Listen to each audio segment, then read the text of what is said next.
السلام علیکم ورحمۃ اللہ تعالی وبرکاتہ۔ مرکز اہل سنت جامعہ رضویہ منظر اسلام کے یوٹیوب چینل ہم سبق درس نظامی میں آپ کا خیر مقدم ہے۔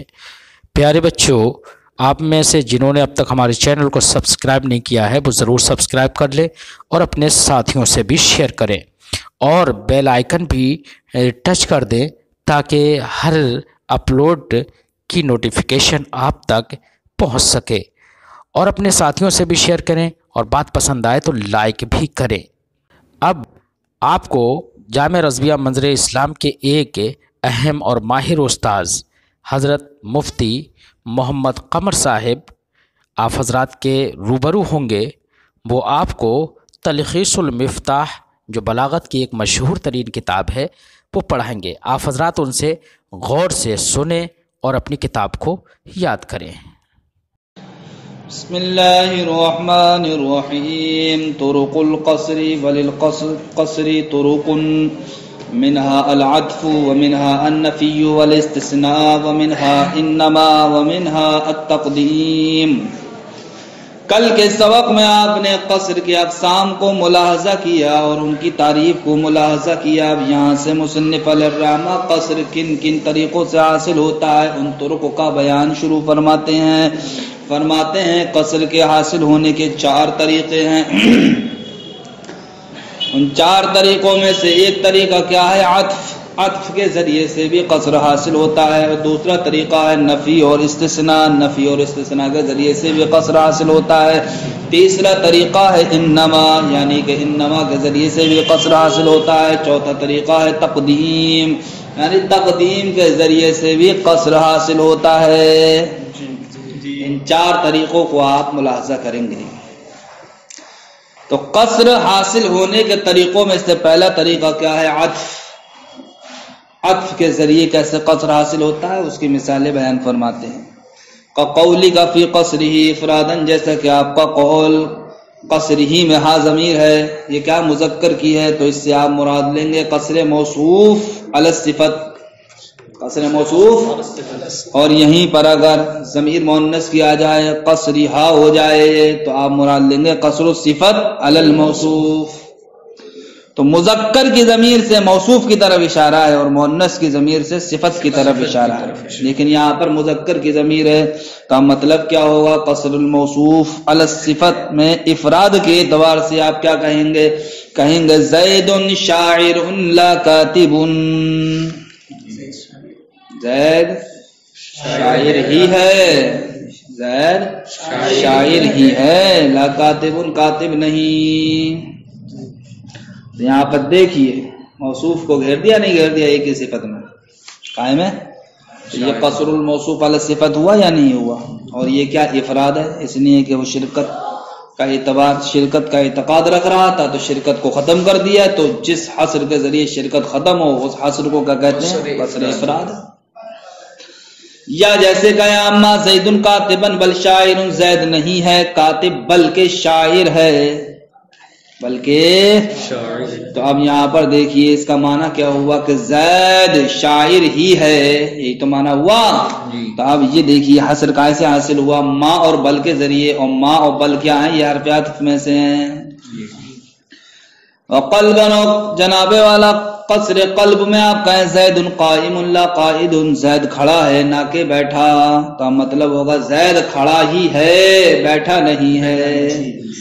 تو یہ جناب والا قصر قلب ہے، اس لیے کہ قصر قلب میں جناب والا جو 2 وصف ہوتے ہیں ان 2 وصفوں میں تنافی ہوتی ہے، تو یہاں پر دیکھو قائم و قائد میں تنافی ہے یا نہیں۔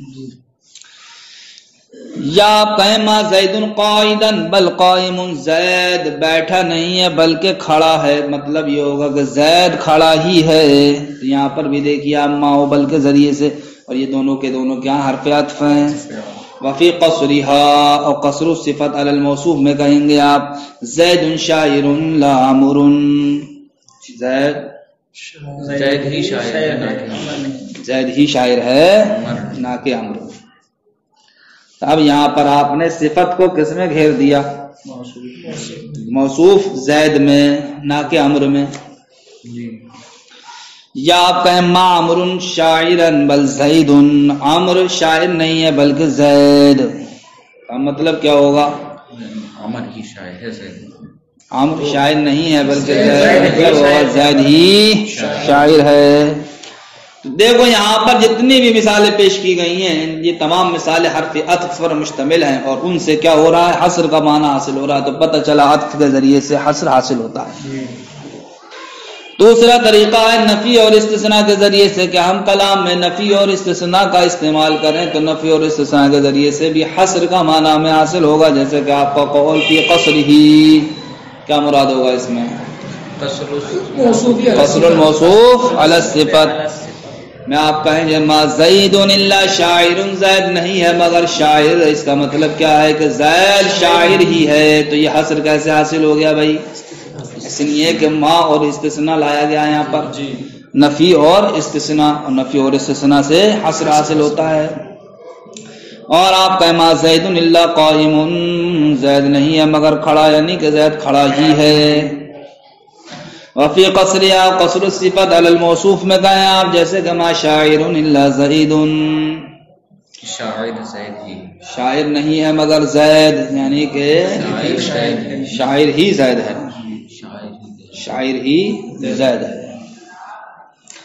ومنها انما، اور جناب والا حصر کے طریقوں میں سے ایک کیا ہے؟ لفظ انما ہے، کہ ہمیں جس کو گھیرنا ہے، جس کا حصر کرنا ہے اسے انما کے ساتھ لے آئیں، اس کا حصر کیا ہو جائے گا؟ وہ محصور ہو جائے گا۔ کیا ہو جائے گا؟ وہ محصور کہہ لو یا مقصور کہہ لو۔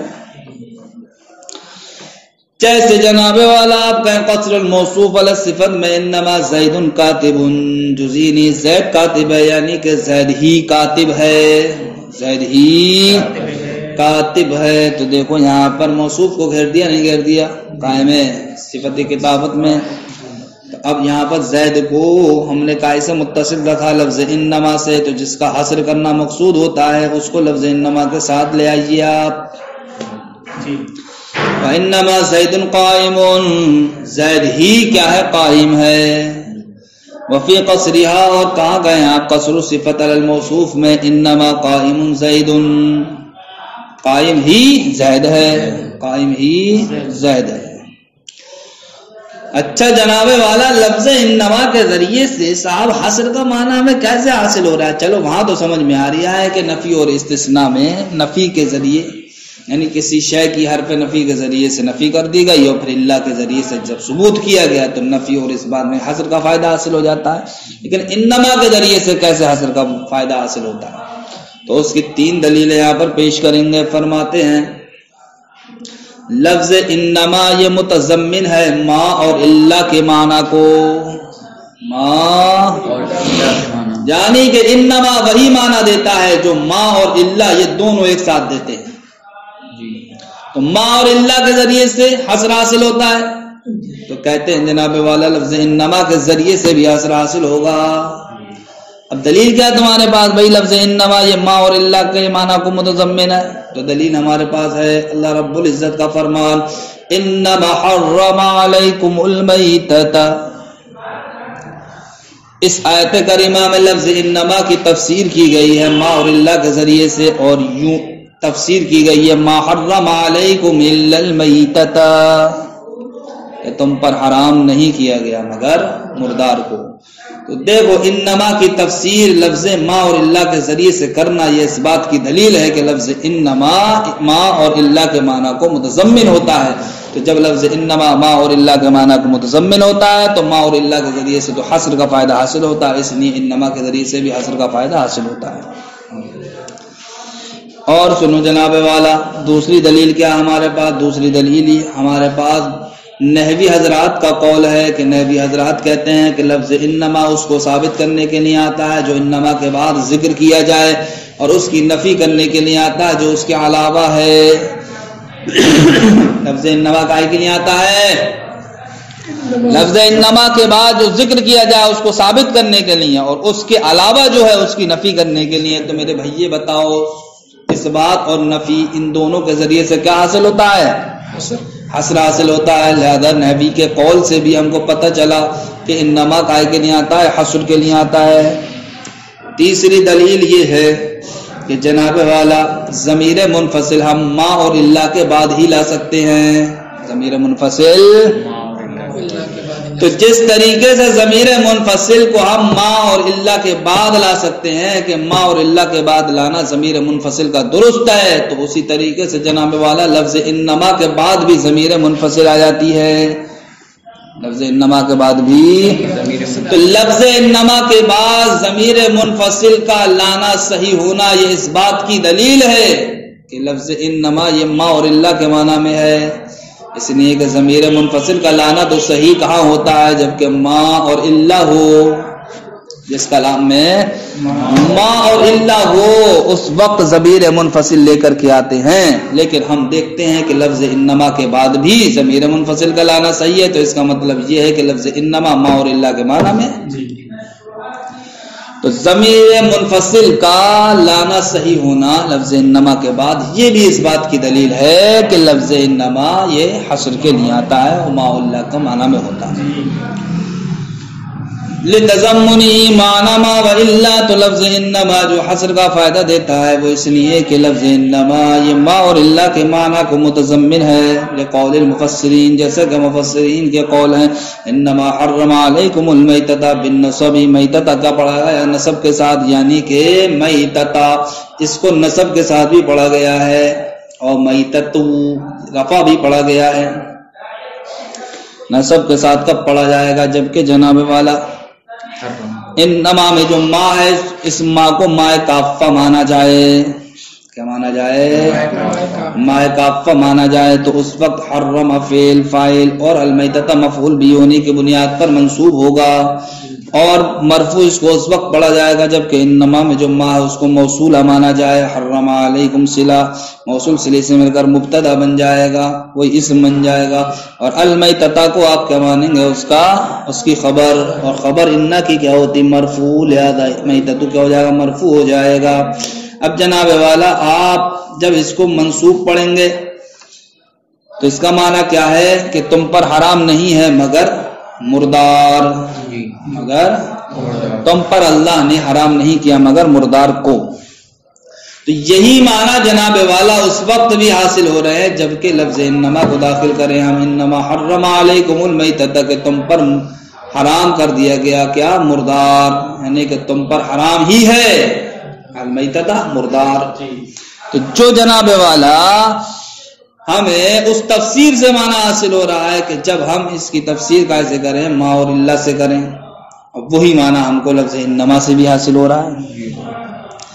کہتے ہیں انما حرم علیکم المیتۃ بالنصب، نصب کے ساتھ اس کا معنی ہے ما حرم علیکم الا المیتۃ وهو المطابق لقراءۃ الرفع. یہ جناب والا یہ معنی مطابق ہے رفع کی قرأت کے بھی، رفع کی قرأت کے بھی، اس لیے کہ رفع کے اعتبار سے کیا ہوگا؟ بے شک وہ جو تم پر حرام ہے، المیتۃ کیا ہے؟ وہ مردار ہے، یہی تو معنی ہوگا. لما مر اس کی وجہ سے جو گزرا، یعنی کہ کیا گزرا؟ وہ المنطلق زید یا زید المنطلق جیسی مثالوں میں قاعدہ نہیں قاعدہ حصر کا فائدہ دیتا ہے، چاہے المنطلق زید قائم چاہے زید المنطلق قائم، ایسی المیتۃ یہ حصر کا فائدہ دیتا ہے. وَلَقَوْلِ النُّحَاةِ، اور جناب والا نحات کے اس قول کی وجہ سے کہ انما لِثْبَاتِ اس بات کو ثابت کرنے کے لیے آتا ہے جو ذکر کیا جائے لفظ انما کے بعد، وَنَفِيِّ مَا سِوَاهُ اور اس کی نفی کے لیے آتا ہے جو اس کے علاوہ ہے. تو دیکھو بھیا اس بات و نفی سے حصر کا معنی حاصل ہوتا ہے، لہذا نحات کے قول سے بھی ہم کو پتہ چل گیا کہ انما حصر کے لیے آتا ہے. وَلَصِحَةِ ضمیر انفصال الضمیر معه، اور کہتے ہیں کہ لفظ انما کے ساتھ ضمیر منفصل کا لانا بھی صحیح ہے. تو ضمیر منفصل کے لانے کا صحیح ہونا لفظ انما کے ساتھ یہ دلیل ہوگا کس بات پر؟ اس بات پر کہ لفظ انما ما اور اللہ کے معنی میں ہے. جیسے کہ فرض دق شاعر کا شعر ہے انا الزائد والحامی الذمار وانما يدافع عن احسابهم انا او مثلی. انا الزائد، الزائد بمعنی دافع، میں ہی دور کرنے والا ہوں، میں دور کرنے والا ہوں. الحامی حفاظت کرنے والا ہوں، کس کی؟ الذمار عہد و حقوق کی یا حقوق و عہد کی. میں دور کرنے والا ہوں، حفاظت کرنے والا ہوں احد اور حقوق کی۔ وَإِنَّمَا يُدَافِعُ عَنْ أَحْسَابِهِمْ وَجُزِنِيسِ، ان کے حسب و نسب سے انا میں او مثلی یا میرے جیسے ہی دفع کرتے ہیں، ان کے حسب و نسب سے میں اور یا میرے جیسے ہی دفع کرتے ہیں۔ بہرحال دکھانا یہ ہے کہ یہاں پر دیکھو انا ضمیر منفصل ہے یا نہیں، انما کے ساتھ لائی گئی نہیں لائی گئی، تو یہ دلیل ہے اس بات کی کہ جب انما کے ساتھ ضمیر منفصل کا لانا صحیح ہے تو اب یہ اس کا مطلب ہوا کہ اما اور اللہ کے معنی میں ہوگا، کیونکہ اما اور اللہ کے ساتھ ہی ضمیر منفصل کو لایا جاتا ہے۔ وَمِنْهَا تقدیم، عطف کی اور حصر کی صورتوں میں سے ایک صورت کیا ہے؟ تقدیم، یعنی کہ تقدیم کے ذریعے سے بھی حصر حاصل ہوتا ہے، یعنی کہ جس کو مؤخر کرنا ہو اس کو مقدم کر دیں ہم، جیسے کہ آپ کہیں قصر الموصوف علی الصفت میں تمیمی انا،